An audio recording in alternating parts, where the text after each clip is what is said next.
Thank you very much, QuickShot. Deficio there wanted to hear your thoughts, Spawn. So I'm going to come to you first.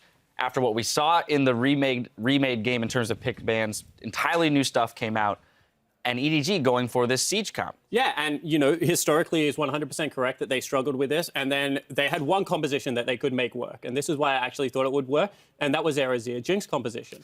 And this is a very similar feeling, right? You've got a Veigar and you've got a Caitlyn, and this is why I actually really like this game out of Fnatic, because when you look at this on paper, if you were going to take two teams that had no names and put the team comps side by side on paper, you say EDG outpicked the heck out of this guy, because what they did is they made them tunnel and Tahm Kench, which says that there is no engage coming in, and then they know that Huni plays non-engaged top laners like the Riven.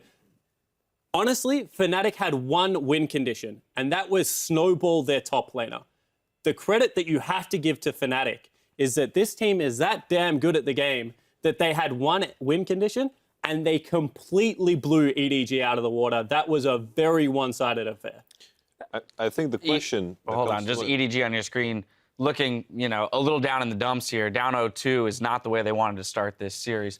Back to you, Yamato. I think the question that comes to mind when you think of the win conditions, I was saying before that I cannot see what is good against Fiora, but with the Riven pick coming in, how good is it actually against Fiora? We see that Huni has experience with the Riven, he has experience with the Fiora, and is playing this matchup up like really well. So the question is, in the future, will Riven bans come in if Koro still wants to play this Fiora? That is the question to me. Because if, in reality, if Riven is really good against Fiora, that is a proper win condition to play by. And interestingly, just a statistic on Huni's picks, this is the first time at Worlds that he's repeat played a champion. He has played Yasuo, Darius, Hecarim, Gnar, Echo, J4, Riven, and now Riven again. So a very diverse champion pool there. His Riven, he gets to make flashy plays on it. Both times he's come up really huge on it. I think that's a really great champion to put him on. And you get this split push and skirmish style that we've been seeing from Fnatic and has been prevalent in their statistics. But also, not only did they get Huni massively far ahead and he hit break points like level 2 ultimate, level 3 ultimate way before Koro did. I don't think Koro even got rank 3 ultimate in this game. You also had Febivin. He came down. He was a big beneficiary of this fight. He ends up getting a triple kill off of roaming to help the Riven.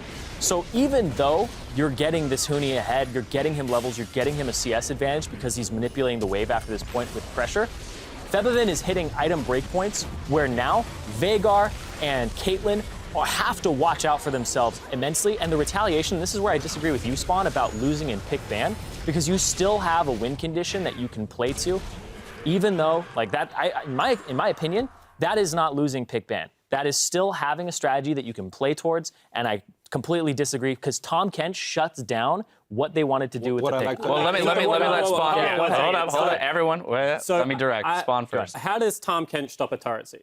Tahm Kench stops the engage and somebody getting blown up. This is a one-trick blow-up. No, it's not a one-trick blow-up comp. This comp is drop the Veigar ultimate on top of the turret, and they cannot wave clear successfully. And you throw out Jinx traps, and you go ahead and you zone with the Jinx as well. You have this range. Hold up. They have no wave clear. They have no wave clear. So the way Veigar ultimate works is if you actually put it on your backline minion wave, no one can clear that wave because the only way LeBlanc can do it is throw herself into the cage, and Jinx can't actually get close enough because of the zoning tools of the Veigar and of the Morgana. This was 100% a siege comp against a comp that ran absolutely zero wave clear. There is no way that you can actually say in an even matchup up until like 40 points in the game, they had a win condition apart from split push with the Riven. And that is where they got ahead. Now, hold up, please. I want to go to Yamato now to get another person's take on this. It's like, in reality, what it is, I think it's a reverse of what we saw in the game that was, of course, remade. It is just a question of, I agree with Spawn, and I also agree with you, because the early game is in favor of Fnatic simply because of the LeBlanc and the Riven, but the top lane matchup, which was the bot lane matchup, is weaker. But if they cannot play on this pressure that they gain from these strong matchups, of course they're going to end up in a situation where EDG can siege, and that is a situation where Fnatic can't respond. But in reality, Fnatic also have a clear win condition with two stronger lanes. So I agree with both of you. Okay, now I want to come back to you, Zyrene. But if you agree with both of us, it means it wasn't a losing champion select for either team. Yeah, I think it was a good draft. Yeah. Yeah, no, I think it is a very good draft. What I'm trying to say is, one, team comp is much harder to execute on. So when you go into a pick ban phase, right, you do not say that unless this lane gets significantly ahead by 15 minutes in the game, we lose this game. That, to me, is a horrible way to bet. As a coach, I would shudder to think that Daylor went into this game and said, if we do not snowball a lane that has lost 2 games in a row by 15 minutes, we will lose this game.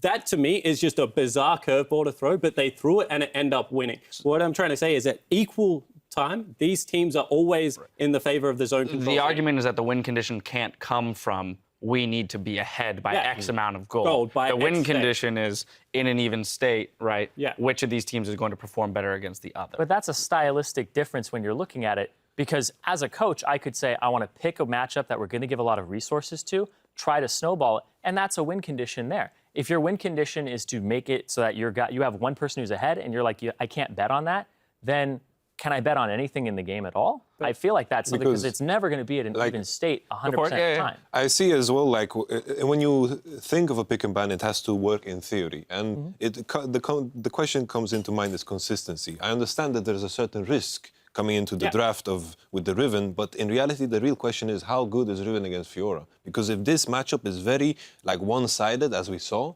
this is the first time I see this matchup being played in a tournament, then the strategy makes sense because it is you just play on the fact that Riven's going to win on that matchup. I want to bring it full circle now, back to the teams at hand and how this can affect the series moving forward. We have seen an example of Riven getting extraordinarily far ahead of Fiora. However, we've made the claim that if that doesn't happen, EDG would have been in an advantageous position.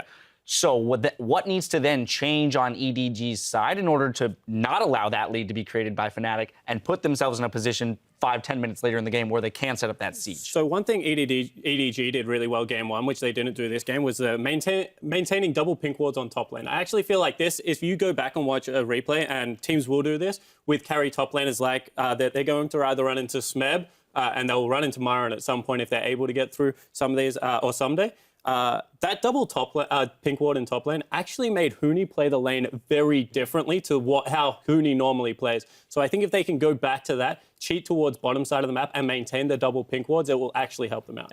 No, I was just going to say I agree. Go ahead, Yamato. I feel like the thing is what allowed them to get these pink wards was the fact that Fiora was in a stronger matchup in this particular game. He was being against this Jarvan, and in the case of Riven, she's very strong. I feel the solution is put her in a lane swap, make sure she's behind in the game. Then she's not going to impact the game as much, only the lane phase, because she's always strong. I was there. talking about Huni in general, not the Riven matchup. I just think Huni in general needs to be affected mentally because his skills on Summoner's Rift are way too good.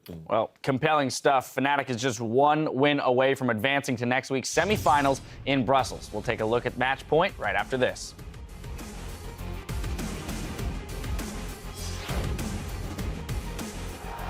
It is game 2 of Fnatic versus EDG.